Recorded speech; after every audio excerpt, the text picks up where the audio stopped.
create a section that's going to talk about innovation and how innovation, even the little quirks that you have, let's face them, you do have them. If you don't think you do, trust me, you do, right? How those quirks are good for you, how they can actually get you hired. Really good to see all of our members with us here in the private chat group. Good to see all of our members here, and I know that we are also on YouTube, so hello. Wherever you're watching us, if you have questions at any time, you can ask them in the comment section, and we will do our best to answer them. So again, today is about crazy ideas, how they get you hired, how they can help you advance your career, how they are good for you in general. We have a very, very special guest on, Safi Bakal. If I'm not saying that right, Lisa, please let me know in the chat box ASAP. Also, Lisa, if you could confirm that all of the live streams are working, that would be fantastic. So we're going to be talking to Safi about his new book. We have a great show lined up overall. Safi's new book is Loon Shots. Loon Shots, what a great name, right? We're going to go through his book, why he wrote it, why crazy ideas are good. He's been interviewed by many top people, both online and big media. We're really excited to have him on. We're also going to be talking to Heather Brown Harding about a new Cheeky Scientist program and about microscopy imaging, how this technology is really taken off. Very innovative technology. We'll be discussing that. It's a great fit for today. And then we're going to be going through in our members only section, resume reviews, talking about job search tips, and talking about LinkedIn. And that's one thing I wanted to mention before we get started today. We have a very special webinar tomorrow, 12 LinkedIn strategies for getting hired in industry. Now this webinar, just like our resume webinar, has been updated for 2019. It has new strategies in it, and it really focuses on creating a LinkedIn profile that'll help you get interviews and help you get high salary job offers. Believe it or not, the words you put in your LinkedIn profile and how you structure it is going to be referred to over and over again throughout the job search process. As you're working with the company, as you're going through the phone screens, the site visits, they're going to come back to that over and over again. And what you have in your LinkedIn profile, what it says about you, how you structure it, is going to determine whether or not they give you a job offer and whether or not it is a high salary job offer, if they just give you a job offer that's lower, which we see happen often with people that are labeled as academics.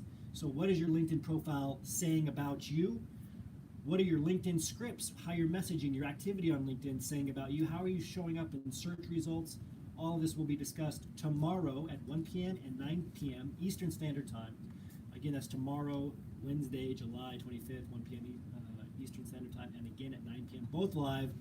I'll be on there training you on these new 2019 strategies, and again, how your LinkedIn profile is going to help you get a high salary job offer, or if you continue to make mistakes, it's going to result in not getting that job offer, or maybe getting a low salary job offer that people with their bachelor's or master's will get, or lower. So just go to this page, cheekyscientist.com/PhD-LinkedIn-strategy. By the way, did you know this? There's a separate LinkedIn Recruiter that employers use. And there's only 3 things that they search for. If you go to LinkedIn Recruiter, there's 3 search boxes, 3 different categories that they edit and search for. You know what they are? Skills, job titles, and locations. And I can tell you right now, most PhDs totally disregard 2 out of 3 of those. They'll just use academic job titles that nobody is searching for. They don't put down a location because they think putting down a location limits them. Big mistake. You got to choose 1 or 2 top cities. I'm going to show you how to choose these cities, what criteria to use in tomorrow's webinar. Also, be willing to relocate on your LinkedIn profile instead of not including any location. Put some locations, willing to relocate, and then again, how you structure your skills, what exact keywords you use for those skills matter. Okay, the search algorithm on LinkedIn is good, but it's not great. You've got to use the exact skills that they're searching for, not your version of those skills in terms of how you're structuring the word or what you're calling a certain technique. You got to use their skills. We're going to talk about how to make sure that you're using the right keywords there. And that's all tomorrow. Also, for those of you in microscopy or imaging, we have a brand new Cheeky Scientist technical program called Expert Microscopy. Expert Microscopy, you can learn more about it at expertcytometry.com/Xscope, EXSCOPE -waitlist. So Cheeky Scientist has been building a technical portfolio. We have a lot of people in industry who want to continue to advance their technical skills, but also people in academia that that are getting ready to go into industry, that want to sharpen up these skills.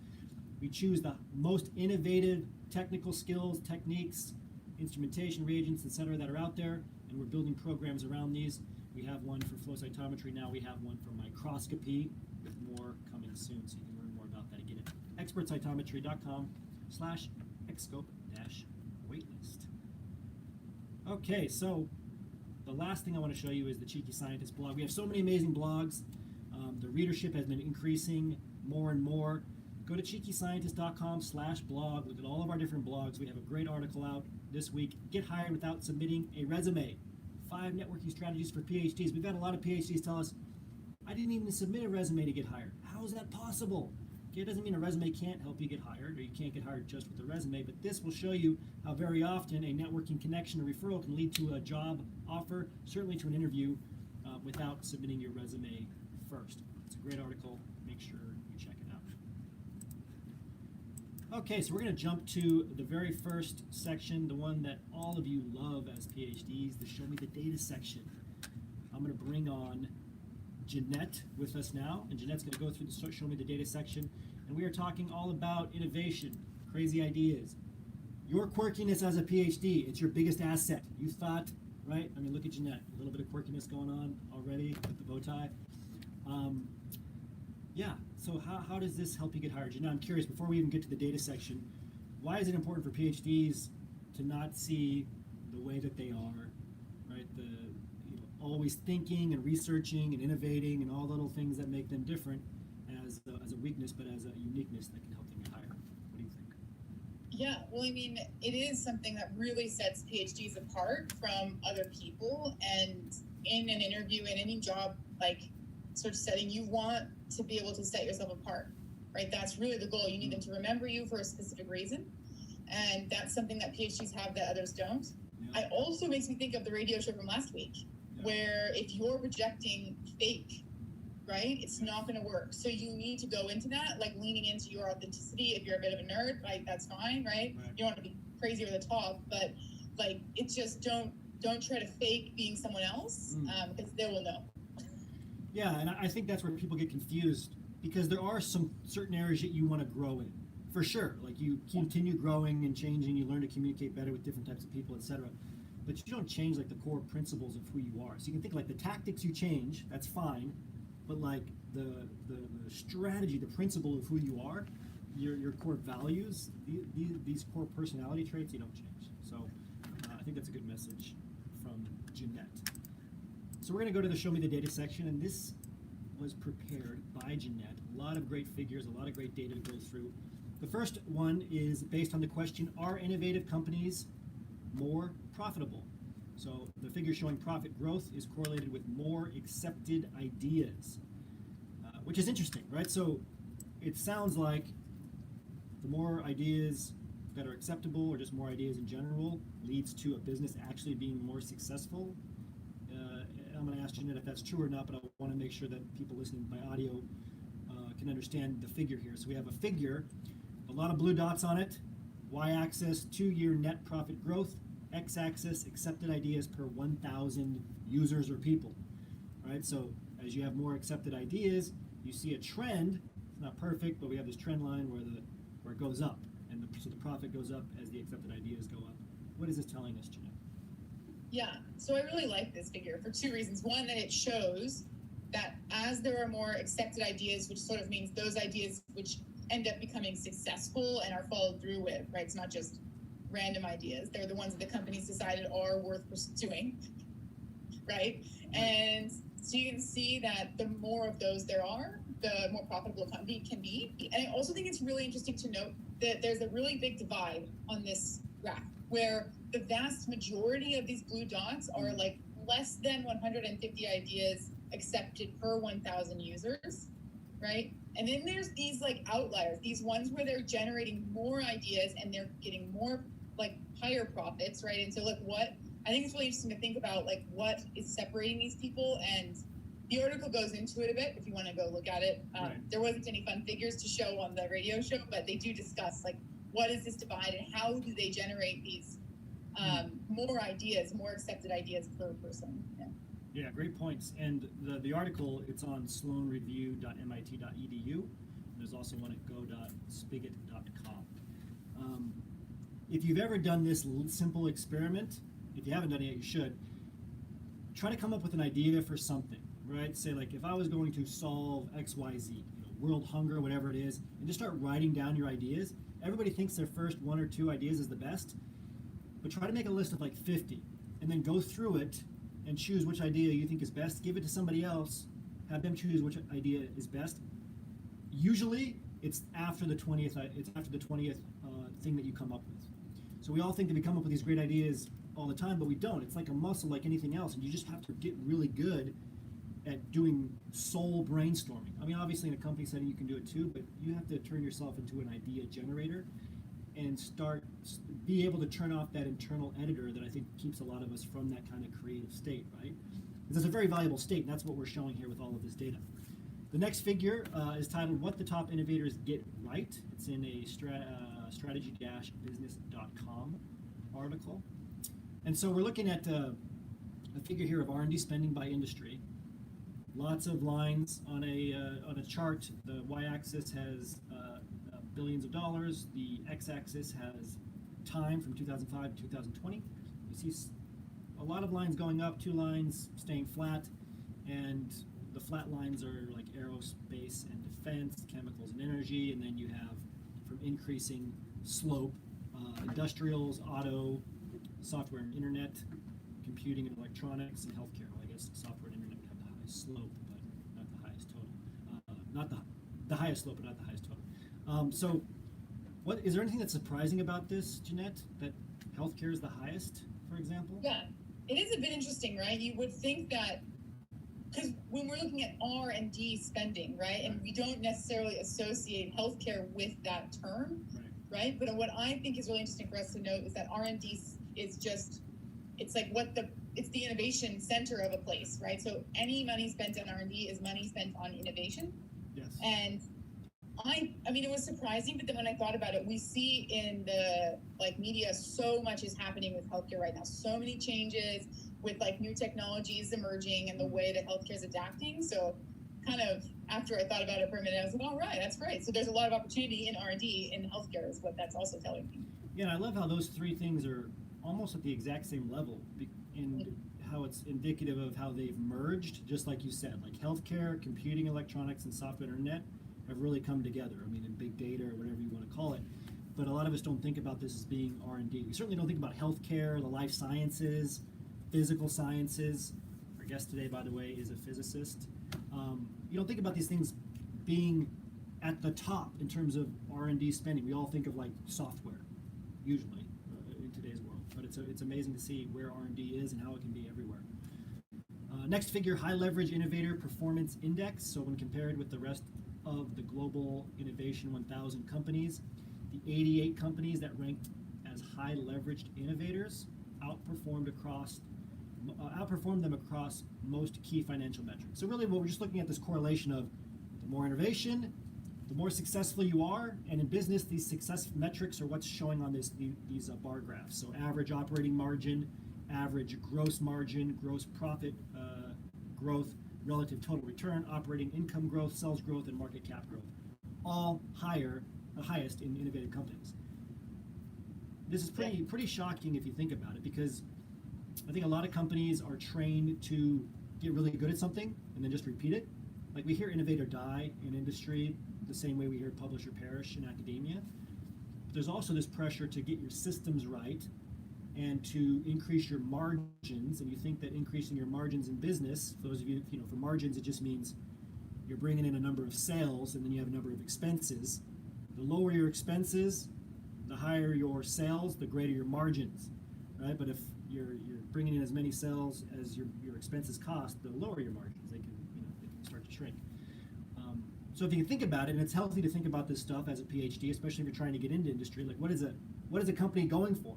These metrics right here: operating margin, gross margin, profit growth, and what drives that? Innovation. If companies know that innovation is important, who are they going to hire, Jeanette? Yeah, they're going to hire PhDs so they can see our innovators. Yeah, but I mean, I'm why is this also- important? Why? It seems obvious, but why do a lot of people forget this, especially PhDs? They don't sell themselves as innovators. It doesn't make sense to me. Yeah, I think we forget. It's like when it's the same thing when you're surrounded by other people, like other PhDs every day doing super innovative work. You get down and like really critical on yourself, right? That's also a part of academia is this critical eye that you can carry around with you. But if you step out of that setting, you are one of very few people who every day you go to work in the lab, you're innovating every single day, right? That's what we're doing, right? Is create. You have to add to the body of knowledge, right? That's the whole point of a PhD is to add something brand new, which is innovating. And you just need to realize that that's a huge skill that you need to be explaining to employers, but through the lens of these concepts, right? So you can't just say, oh, I was innovative and created 5 new assays. So what? Right? Yeah. You need to say, why is that important? And these items on the screen, all these financial metrics, those are what they care about. So if you don't really know what these terms mean as well, like that's something you need to start thinking about. Like, how do I learn about these business ideas? So, yeah. Yeah, and if you can learn about the advanced technical things you're learning in the lab or as a TA, whatever it might be, you can learn about the difference in what sales growth means versus profit growth versus gross margin, etc. And it just helps you. Like, why will innovation push that forward? Innovation costs a lot, which keeps a lot of companies from doing it, but the payoff can be greater. That is an argument that you can use to get hired, right? So as you're differentiating yourself, your understanding of the importance of innovation and why it will help the company, you can put that into the context of whatever position that you're going for. Next figure, need seekers embrace strategic alignment. I love this one. I was telling Jeanette before the call, and she was probably like, okay, enough, I get it.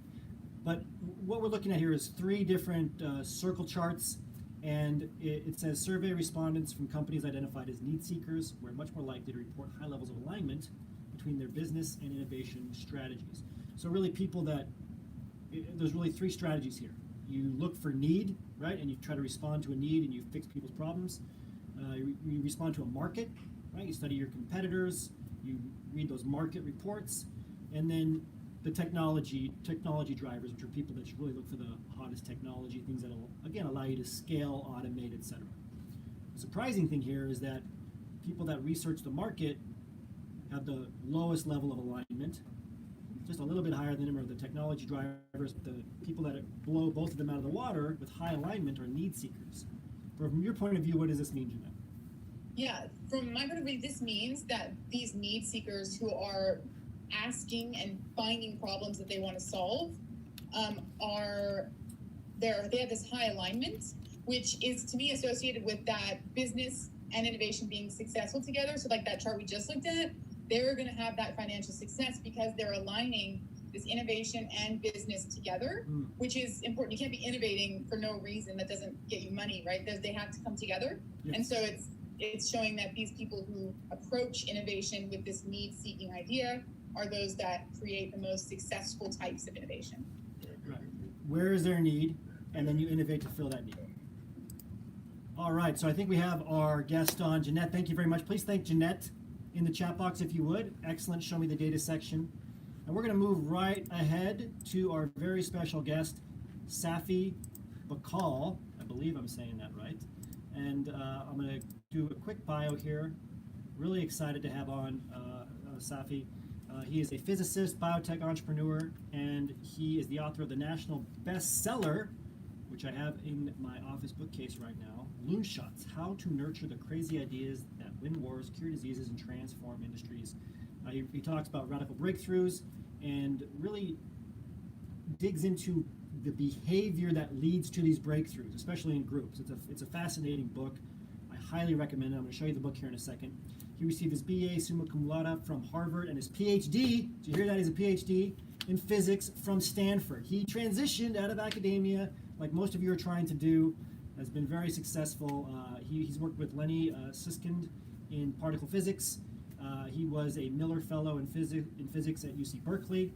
After working for 3 years as a consultant for McKinsey, he co-founded a biotechnology company developing new drugs for cancer.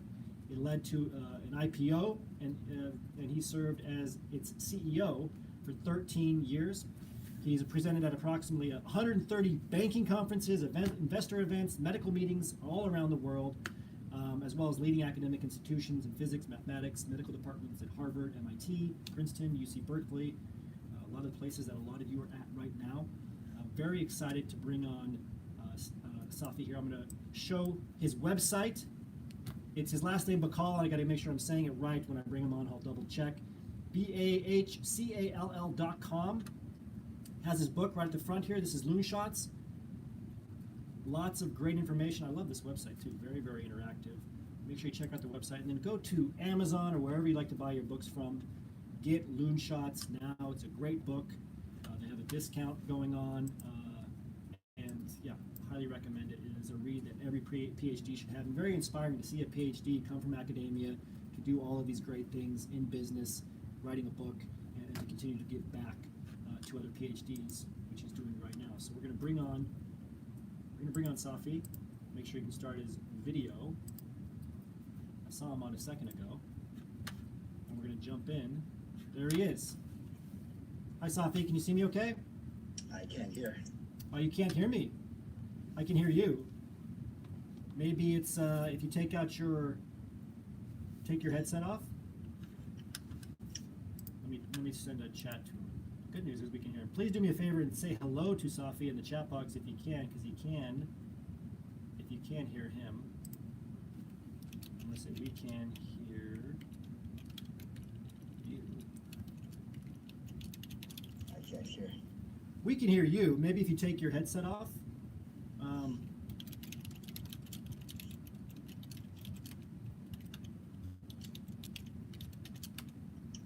We'll get it. We just need to innovate. That's all. And we'll get it working. If he unplugs that, maybe it'll work. If you can hear me okay, can you say I can hear Isaiah in the chat box?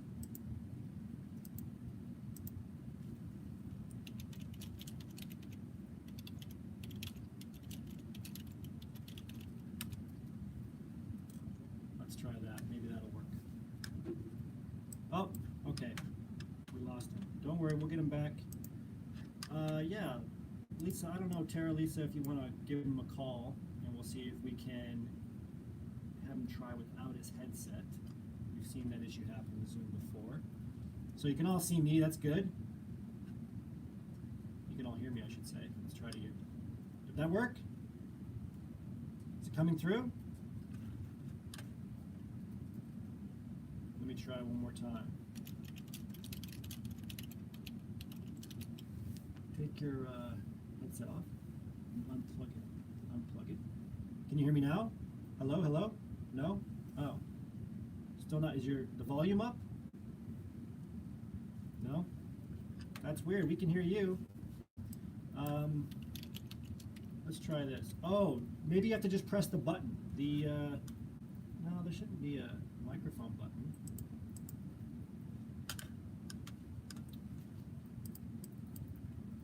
Don't worry, we'll get this figured out. In the meantime, I'll review some of the questions that we're going to ask Safi. We'll see if we can get him fixed. Yeah, exiting Zoom and returning might work. Can you hear me now? Oh, I hear something now. Yep. Hello, hello. Hey, I can hear We you. Oh did. my God. Sound is Yeah. working. All Somebody right. did something. Wow. That's great. No, it's good. I've, you know what? I've had several of those mini panic attacks on Zoom before, but we got it working. So thank you. Thanks for being here. Good to see you. That was a loon shot right there. Yeah, we just had to innovate, right? Yeah, so very excited to have you on. As you know, everybody that's watching here is a PhD, and it's really inspiring to see somebody who's transitioned out of academia, done great stuff in business, but has still kept the door open to academia and kind of bridged that gap. It's really inspiring. So thank you for all you've done. Thanks. And this is cool. I'm seeing all these messages come in. Nice to know the PhDs can still innovate. Yes. That's awesome. We are all very clever in our jokes. So let me ask you, because we have a lot of people here who are considering that transition, and I'm sure when Yeah. you were in academia that it was a kind of a big decision too. What led to you making the decision to transition out of academia and wanting to start your business and right, etc.? Yeah, no, that's a great question. And it's I'm actually really excited to be here because when I went into business for the first time after a couple of years, I was put in charge of a program of helping PhDs and MDs and advanced degrees transition from the academic world to the business world. So this is what I did for a living for a while. Wow.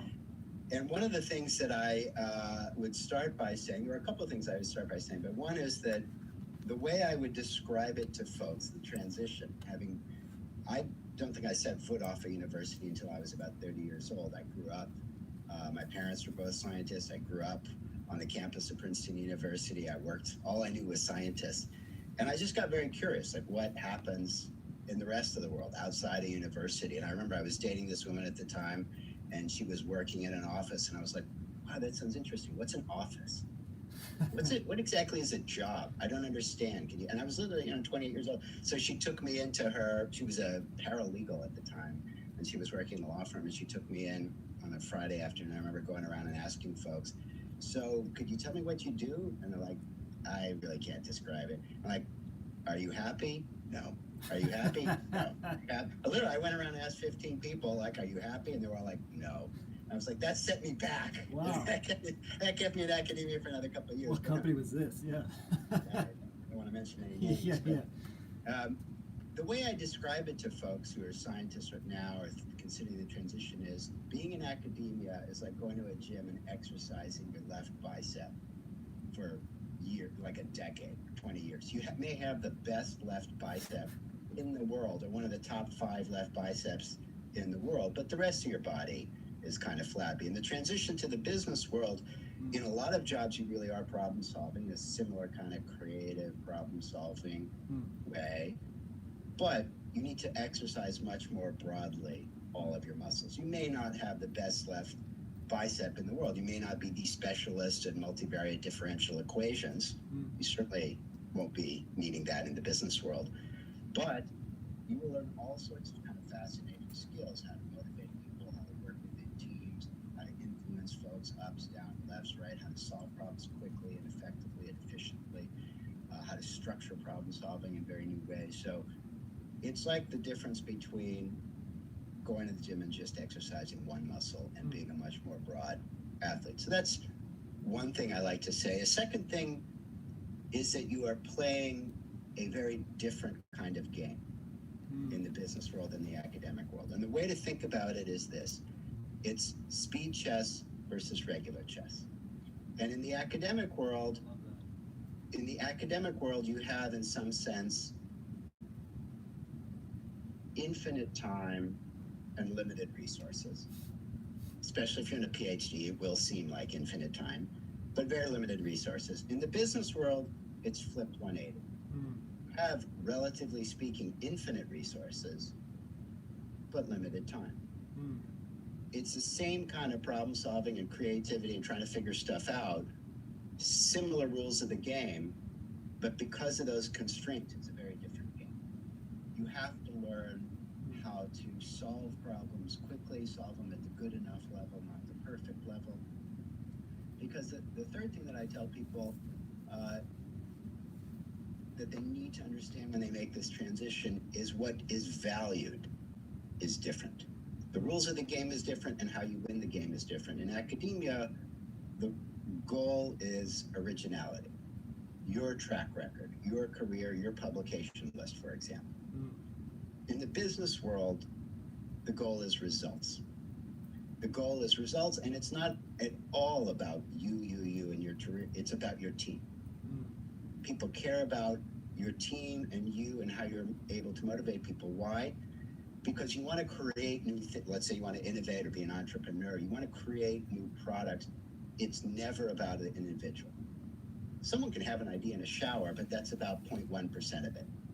The 99.9% of it is getting other people excited about your idea, developing market strategy, all sorts of things, product strategy, manufacturing strategy, sourcing strategy, customer strategy, revenue strategy, and implementing all those things. So that's 99% of it. That requires a team.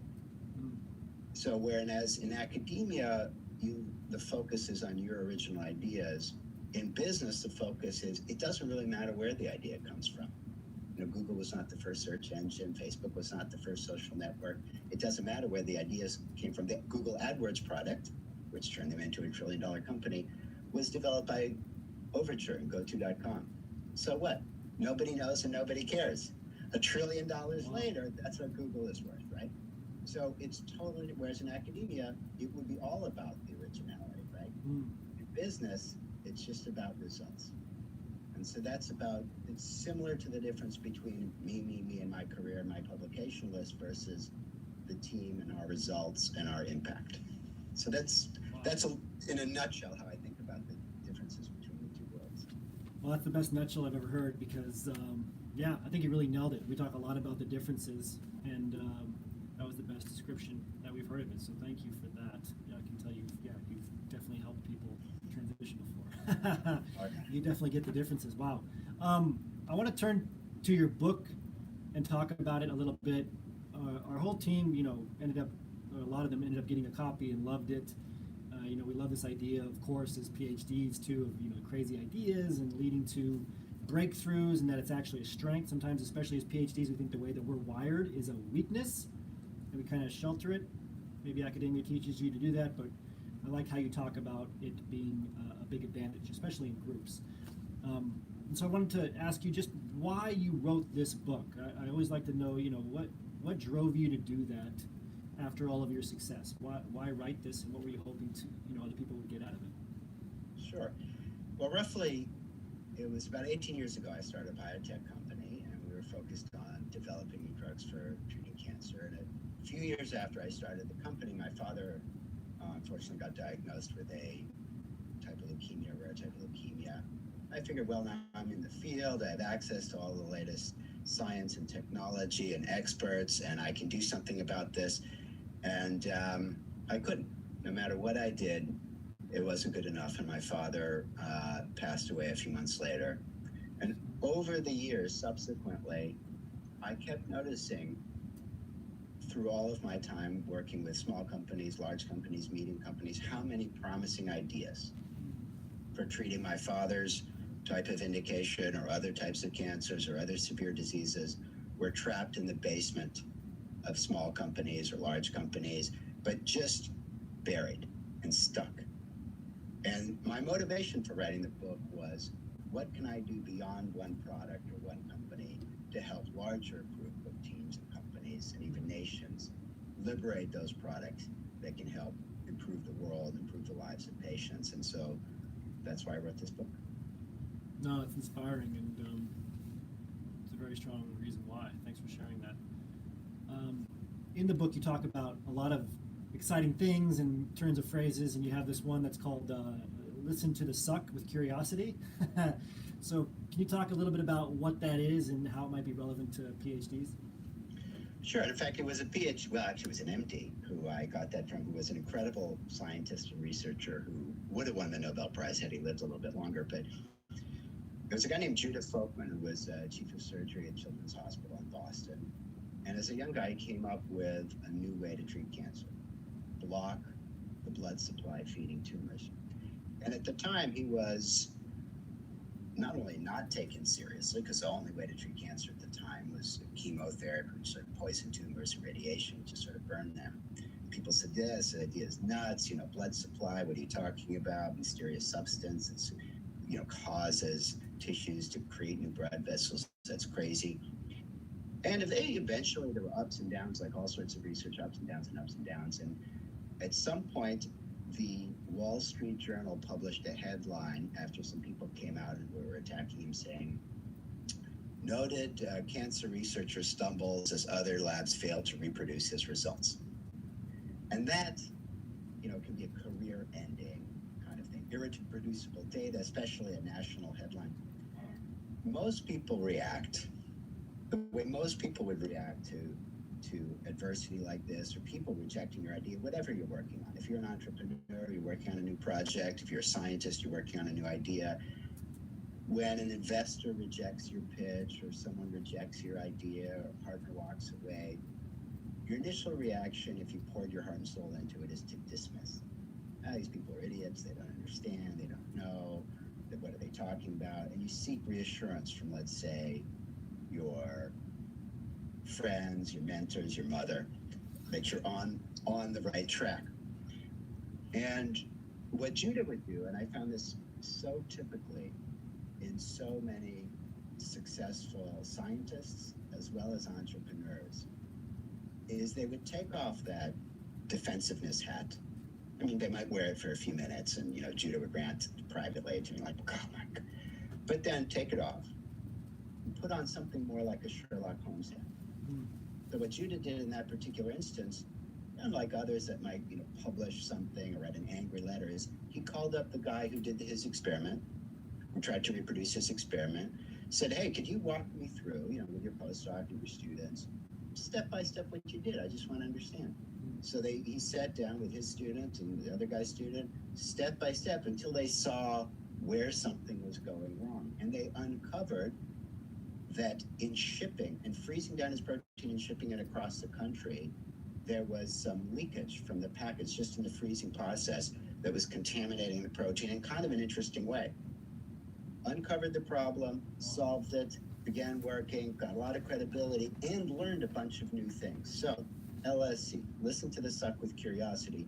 And here's why I add that curiosity, especially because if you're in the business world, you will often hear stuff about blah, blah, blah, active listening, blah, blah, blah, which basically means repeat what you've heard. Well, that's not good enough. Like if someone is telling you your stuff sucks, this doesn't work, this doesn't make sense, I'm not really going to buy your product, I'm going to walk away. If you just say, "I hear you, thank you," and move on, you've lost. Why? Because there may very well be, if you pull on that thread, and that's not easy, because people don't want to really give you that information, but if you can put on that Sherlock hat and say, "Could you help me understand? I know that's not easy, and it's asking a lot for you to take your time, and sometimes, it can be a difficult conversation people don't want to do. But it'd be an enormous favor and gift if you could just walk me through your thinking."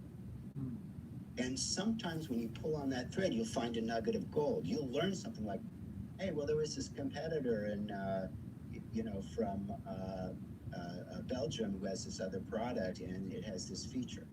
You're like, "Wait, what? Really?" Yeah. Feature? And you're like, it takes you, 2 hours to reprogram or do something or meet that need, and you have a win. Or this guy said, "I was following all along here, and then I got lost right there, and then I just gave up." And you're like, "Oh my God, that's so easy to fix." So LSC means listen to the suck with curiosity, get rid of the defensiveness, forget all that active listening. Just try to uncover why. That, once you do that, if you get very good at doing that, you can identify those little gold nuggets that can make either your idea in science or your product or your service, if you're an entrepreneur, succeed. You can turn it around. And so I actually think of the scientists that I've worked with, or the Nobel laureates, the greatest inventors, innovators, entrepreneurs. Their skill was less about coming up with new ideas. Their skill was in investigating failure. Everybody can have ideas. Most of the time they fail. The truly great ones keep investigating those failures, and that's where they learn something useful. Fascinating. And I think for PhDs, they have both of those elevated. The kind of dismissive defiance at the initial, but they also have that extreme curiosity. So if you can just switch that gear, which is, like you said, not easy, but that's great insight. I also wanted to ask you about another part of the book, which I think you just hit on: mind the false fail. Absolutely. Can you help us understand this too? Yeah, those tie together. Yeah. Mind the false fail is a lot of companies or groups will give up prematurely because they encounter a failure, but it's the wrong kind of failure. It's a failure in the experiment, not in the idea. And here's what I mean by that, and I'll give you an example. When Mark Zuckerberg was taking Facebook around to investors in 2004, almost all the investors passed. Why? Because at the time it was the 20th, 30th social network, and none of them had ever succeeded in making money. And the conclusion, the widely accepted conclusion, was that social networks are like fads. Somebody starts on one, they go to another one next season, they go to another one next season, like clothing fads. Because And what reinforced that was right at the time there had been a very popular one called Friendster. That's right. And people were just leaving Friendster and jumping on the next one, MySpace. So investors like, look, none of these things ever make any money, forget it. But the one guy named Peter Thiel, and Ken Howery was working with him as kind of research guy, who was a friend of mine, and they said, let's really investigate if that is the case. Are these really bad business models? Are they really like, social or social networks like Genes? They knew people at Friendster, and they knew that their website was kind of buggy at Friendster. So they got the data and asked, well, let's see how long people stay on this website. And they found out that users were staying hours on this Friendster website, this social network, and they realized, whoa, they're staying hours despite the fact that it's a crappy website and it's crashing all the time. Who would want to do that? Obviously, these things are really freaking addictive. Yeah. So Peter Thiel wrote a check for $500,000, and he sold it 8 years later for $1 billion. So that's how Facebook was an example of a false fail. It was the false fail of Friendster. It was a flaw in the experiment. That's a business world one. Since you have a lot of science PhDs, I'll give you a very short one. Yeah. The statins, which are drugs that lower cholesterol, Lipitor, they've saved millions of lives. 50 million Americans take them. They've revolutionized heart disease. The first time Akira Endo was a scientist who discovered it in Japan, tested the statins, he gave it to mice, and it didn't work at all. Almost everyone gave up. And that was like the second or third failure because other, dietary interventions didn't work. And then you try a drug and he begged permission to try this drug and he tried it in the mouse model in the lab and that didn't work. And that's it. Like everybody else in the industry gave up. But he persisted. He met a guy at a bar later who worked with chickens and he said, chickens lay eggs and eggs have a lot of cholesterol. Maybe it's the problem with the baseline cholesterol. Why don't you just give this drug to the chickens? Boom, home run. It lowered the cholesterol of the chickens by 50%. What happened? Statins only lower LDL, bad cholesterol. And mice only have HDL, good cholesterol. Jeez, wow. So the statins are about $1/3 trillion in revenue, cumulative revenue. Everyone else in the industry gave up on owning a piece. Even a few percent of $1/3 trillion is a lot of money. Everyone else gave up on that. Akira Endo did not. Because of that, 10 million lives roughly over the last 30, 40 years have been saved due to the statin drug. That's an example of a false fail. It's a good idea that failed in a bad experiment. I love it because it's a different twist than just, never give up. It almost goes back to the curiosity thing. I mean, really, are you studying the right context, the right part of this? I mean, it's very, very kind of, like a scientific researcher point of view to approach it. Much more calmly. And it kind of conflicts in business because, like you said, it's speed. So being able to do that is pretty rare. That's great. That's a great story. I know we're running out of time here. Last question. Do you have a favorite saying or phrase you want to end with? Maybe the Jude Folkman story? Something to leave us with. Absolutely. Actually, Judah told me a line. We worked together for about 7 years, which has always stayed with me. And I asked him one time, how did he persist for 32 years with this crazy idea that everybody said he was asked to resign from his chief of surgery position. He would get up at conferences and like everyone would walk out of the room. He said, everybody seemed to have to go to the bathroom all at once. So he was kind of ridiculed. And I asked him, until in 2003, a guy stood up and at the biggest cancer presentation in the world, pressed a button on a slide and showed that in the largest trial ever conducted to that time in patients with advanced colon cancer, the drug built on Judah's ideas extended life, extended survival more than had ever been done before. And there was a big standing ovation. And the speaker actually said, oh, if only Dr. Folkman had been alive to see this. Judah was actually in the audience, in the back, and turned to his friend and just smiled. He loved to tell that story. But I asked Judah, how did you persist for 3 decades when people, all these experts who are well-renowned people tell you this could never work, your idea is flawed? And he told me, and it's always stayed with me as I've pursued my own crazy ideas, there are no experts of the future. Well said. Well said. Thank you very much, Safi, for joining us. And it's Safi, right? Safi Bahcall, that's right. Safi. All right. Thank you. And everyone, please go check out Loonshots. I'm going to show it again. Please tell Safi thank you for being on. What an incredible interview, responses, and really appreciate your time. Thank you for all you've done. Thanks a lot. Thanks for having me. Take care. Okay, thanks everyone. Please do me a favor one more time. If you haven't, tell Safi thank you in the chat box. Very, very inspiring. It's great to see what PhDs like you can do just when you shift your mindset, right? That's really what he was talking about, is just seeing industry for what it is, how it's different than academia. Neither is good or bad in one sense. It just depends on what you want to do and understanding it and changing and being curious about it, right? It's amazing how powerful curiosity is in response to attacks, in response to uncertainty where to start, in response to like any feelings of rejection. It always wins out. You just have to be able to switch that gear. So really, really impressive. I want to show his book one more time, and do me a favor, reach out to him, sign up on his website. Let's give him a big thank you, show him our support. We don't get to see many PhDs out there doing big things in business, IPOs, New York Times bestsellers, not as many as we should, right? We're still down at that 2-3% level. We want to get it up to 51%. So check out his website, BAHCALL.com, and then get his book. If you can find him on LinkedIn, you can put your email address here.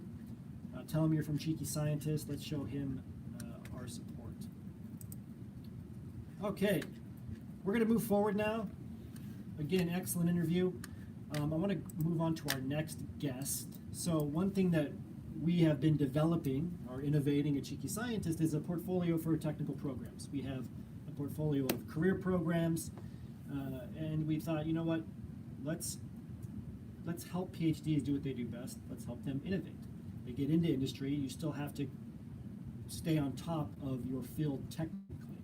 And we've been really interested in the highly innovative fields where things are progressing rapidly, where really cool things are going on, things that allow for research and clinical research to move forward fast. We got into flow cytometry first, imaging, microscopy next, and our next guest is a program leader for one of our newest technical programs, Expert Microscopy, Heather Brown Harding. Hi Heather, how are you? I'm good, thank you. Thank you for having me today. Yeah, good to see you on, and I appreciate you being here. So Heather is currently the director of Wake Forest Microscopy. She has got her PhD from the University of Florida in microbiology and immunology. After graduate school, she joined Zeiss Microscopy as a manager there, and I think worked with MIT and surrounding institutions as well as part of that. And then she started working on this microscopy program, which took, geez, was this like over just two years to develop this program? It took a little over 2 years for our first conversation. A little over 2 years, right? So very in depth. I mean, like all the programs at Cheeky Scientist, we go deep, right? Very thorough, and we realize it's lifetime learning. So finding the right program leader who's an expert and getting the material together and making it a living, breathing thing that continues to advance takes time. So the program's incredible, and I wanted to bring on Heather briefly here to talk about, why did you get into this? Because, like Safi, you had this bug inside of you where you wanted to do something more, right? You wanted to create something, kind of like what drives a lot of people to start their own business or write a book. You kind of did that together in this course. So what drove you to want to take on creating a program? So while I was still at Zeiss, I attended a Women in Science and Technology mixer to kind of meet other people. And I was surprised that just out in Worcester, that there were so many people that didn't know how to use their microscope. And that's less than an hour to Boston, one of the biggest places to be able to get into science in the world. And they didn't, their university didn't have someone that was their microscopy director. They didn't have classes to take, and they had these perfectly good microscopes, but no one knew how to take a picture, let alone get actual quantitative data out of this. And so with that, that's when I reached out to Isaiah and was like, how'd you start this cheeky scientist thing? And that's when we decided that maybe a collaboration would be our best move forward. And I was just very motivated to be able to get access to people throughout the world, to be able to do quality microscopy, to not be afraid of getting on your microscope, and to have confidence in your images, as well as just being able to get through your projects faster. Some people, I have a extreme love for microscopes, but not everyone does. Some people just want to be able to know what they're doing, get through it, and move on to their next thing, especially when you're in industry, when you have such a small amount of time to get things done. You don't want to spend all your time troubleshooting an experiment that you could just, if you had just a little knowledge, you'd be done. So with that, that's why I really put in a lot of effort to take all the ideas of microscopy. There's a lot of physics and chemistry in microscopy, but you don't need to know every detail, but bringing it down to a level that someone that's, say, an upper level undergraduate would be able to understand was my goal, so that we could get as many people as possible using their microscopes right, and we can have more pretty pictures as well as good data in papers that we were seeing going out. I'm sure that you've read a paper that you just wonder, how did this get past the reviewer? This is terrible. Yeah, no, and I think what's amazing about your career and your experience in microscopy is, you have that industry experience and the academic experience. So, like, everybody here, you've transitioned, or people here that have either transitioned or want to transition. So what was that like? What did you learn in industry? What were some of the differences you saw? I just thought to ask this because after our conversation with Safi, why did you transition, and then, what were the differences you saw? Yeah, so before I joined Cheeky Scientist, I didn't know about the program yet, and I was desperate to get out of my postdoc. It was just not a good match. It was paying terribly outside of Boston. So as everyone here that hasn't transitioned knows, you're just so desperate. And I was able to, I took a class on how to improve it was called like CV to resume that my school had put on. And within a week of updating my LinkedIn profile, I had a recruiter from Zeiss call. And my first response when they wanted me to be an account manager was, well, but I'm a scientist. Like, because I had imagined all along I was going to work on a bench at a company. I wasn't really going to change things. It was just going to be at a company and make some money. Yes. But then, with my love of microscopy, I was like, well, if I'm going to do this, why don't I do it for one of the best companies in the world? And I had a lot of fun, but the lifestyle ended up not being for me, traveling so much. But I just remember this might sound crazy, but one of the things was our company car was this big SUV, and go into Cambridge and parallel park that thing into a small thing, and just feeling accomplished. You're like, I am more than just a scientist. And then, the scientist part of you do more consultative sales.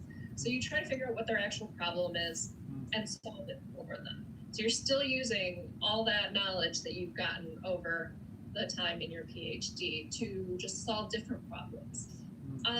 As well as things that may not be remotely related to science, just figuring out, okay, well, this demo machine needs to be here, and I need to do this because of this timeline.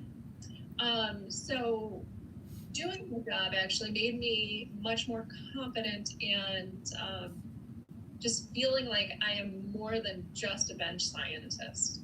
And so, when I was leaving, I still wanted to be intensely in microscopy. And so that's why I took the position at Wake Forest. I wanted to get up my experience so that I could start my own business. And so right now we have the expert microscopy that will be opening up again shortly. And we'll see where it goes from there. But yeah, it was a lot of hustle outside of normal work time. Yeah, and I think what I love about your story, your transition, is it just shows that sometimes we limit ourselves. We're like, well, I can't get into industry. Well, if I get into industry, I certainly can't do anything with academia ever again. Or I certainly can't start a business, or I can't do all these things at once. But you can. I mean, you've heard from Heather here, you heard from Safi. I mean, those borders are just mental, right? You can cross Yeah, over and you do get a little pushback because one of the things that I got the pushback on was, well, you were doing sales. I know you were making six figures. Are you okay not making six figures in academia?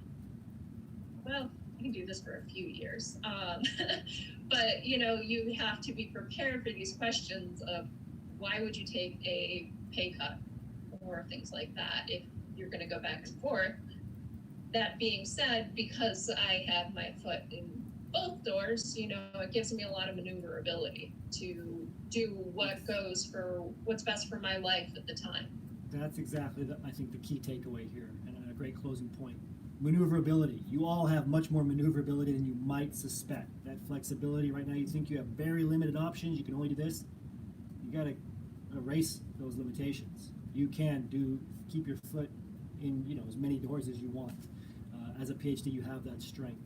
Starting a business, industry, academia, many people do all of them at once in one way or another. Heather, Safi included. So Heather, thank you very much for your time. Great to see you. Thank Congratulations on the program. Yeah, connect me with me on LinkedIn if you're interested in seeing more. Yes, so thank Heather in the chat box if you would, and I'm going to show the opt-in website here. I know Lisa put it in. If you're interested in learning more about expert microscopy, you can go to the expert microscopy waitlist page, which is at expertcytometry.com/exscope-waitlist. So expertcytometry.com/exscope-waitlist. I'll show it on the screen here one more time if you're watching in the live stream or on Zoom with our members. The link will be put there in the chat box for you. We'll also include it in the post-show notes.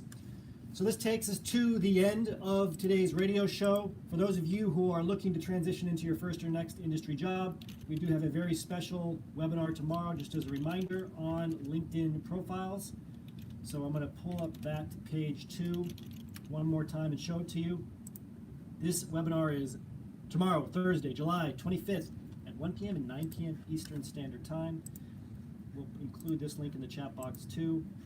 Today's your last chance to sign up to get an early seat for 12 LinkedIn strategies for getting hired in industry. We only have 500, only 500 people can come to each time slot.